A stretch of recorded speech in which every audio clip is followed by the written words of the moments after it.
There are many things to criticize about Amazon's Rings of Power television series. But one thing that's occurred to me is that when you really think about it, the series doesn't qualify as fantasy. Now, you might be saying, what are you talking about? The story takes place in a fictional world full of elves, dwarves, and wizards. Even if I don't like the show, surely I must acknowledge that it meets the minimum requirements of being fantasy. Well, in this video, I want to challenge that assumption by looking much more deeply into what fantasy really is, why people like it, and why Tolkien's writing is really the benchmark for this genre. Heads up, there might be some light spoilers for season 2. So let's get into it on the art of storytelling. We all have a general idea of what fantasy refers to as a genre, and it's very often associated with the idea of escapism, a kind of temporary relief from reality. So I went outside and checked out reality, and yeah, it did kind of suck.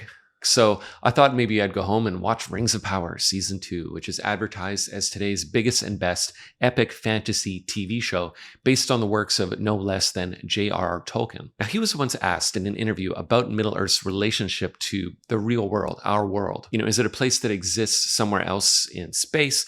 Is it something that happened in our distant past? And Tolkien said, we can also think of Middle-earth as the real world at a different stage of imagination. It's our world as it might alternatively be imagined, and that's important. Now, like many of you, I really want to enjoy Rings of Power, but I'm really finding that there's just something missing in this adaptation of Tolkien's writing, and I've spent a lot of time contemplating precisely what it is. Now, as chance would have it, I'm also rereading The Lord of the Rings, and I think I've figured out what it is that makes Tolkien and fantasy more broadly so much fun. So I'll just demonstrate with a line from the text here. It's a fan favorite from Chapter 5 in The Two Towers when Gandalf the White reunites with Aragorn, Legolas, and Gimli asks what happened with him and the Balrog after he fell off the bridge of Khazad-dûm. Gandalf says, "We fought far under the living earth, where time is not counted.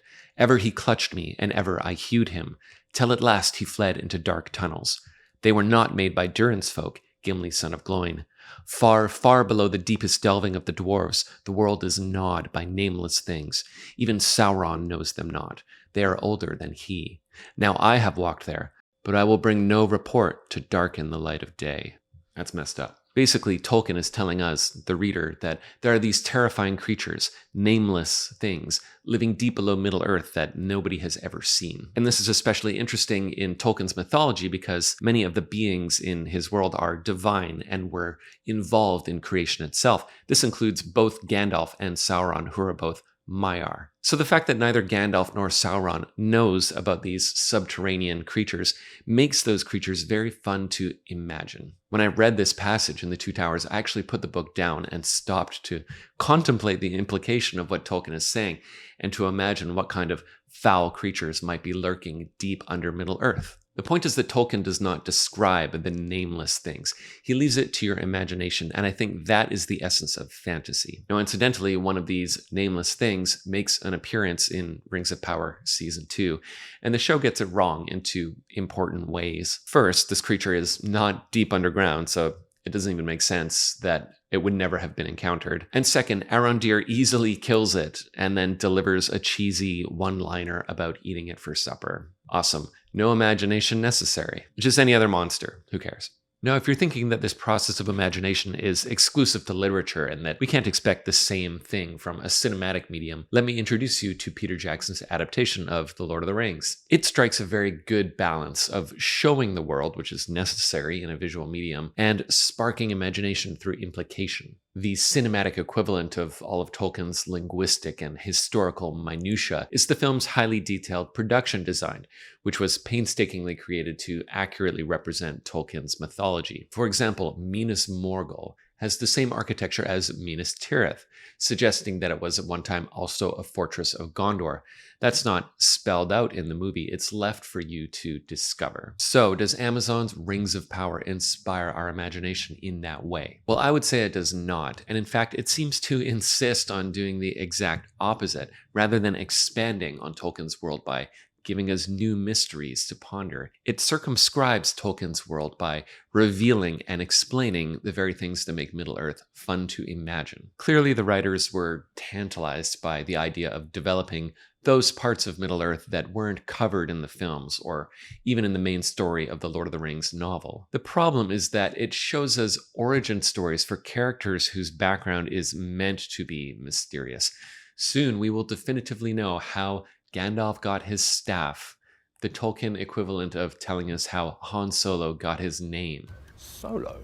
At the heart of Rings of Power storytelling is a particular kind of fallacy, one that I fear is all too common in today's epidemic of prequel stories, and that is the assumption that fans want unexplored things to be explored. The problem is that in this case, that directly contradicts the author's intentions in leaving those things vague and up to the reader's imagination. Take the concept of the Undying Lands. This is where the elves sail to when they leave Middle-earth. Yes, it's a physical place, but it's also a spiritual concept, something like heaven or paradise. Its remoteness and elusiveness from the mortal beings of Middle-earth is the point. And so is its remoteness from us, the reader. To show it to us, in some sense, violates its function in the story as that which is unknowable. I'd argue the same is true of the island kingdom of Numenor. By showing us the fabled kingdom of old at the height of its power and splendor, it ceases to function as the distant memory of a fading civilization. It loses that tragic quality that gives meaning and purpose to characters like Aragorn and Boromir. It turns it from myth into fact, in a way, and worse than that, it turns it from poetry into mediocre exposition. I know it's really interesting and enjoyable to see an artist's beautiful rendering of Numenor, but I think it pulls the curtain too far back and transforms the fabled kingdom of ages past into just another shallow CG spectacle. The great irony is that in revealing the world of Tolkien's Second Age, it ceases to have the remoteness and mystery that makes it mythologically meaningful. And that's because these aren't just places that we don't see, they're places we're perhaps not meant to see. So what the writers are inevitably left with is prelude to the events of The Lord of the Rings, which is why they can't seem to stop spoon-feeding the audience with these cheap callbacks to Jackson's trilogy. And it's why I can virtually guarantee you that Dori's storyline will end with her and the other Harfoots finding the Shire and building Hobbiton, and that Gandalf's story will end with him getting his pointy hat and riding off into the sunset with Shadowfax. Everything will wrap up in a neat little bow so that nothing is left unknown and there's no mystery left for us to savor, because the Rings of Power is all about answering questions that perhaps don't need answering. So thanks for watching. Please subscribe if you're interested in the art of storytelling, and I'll see you on the next one.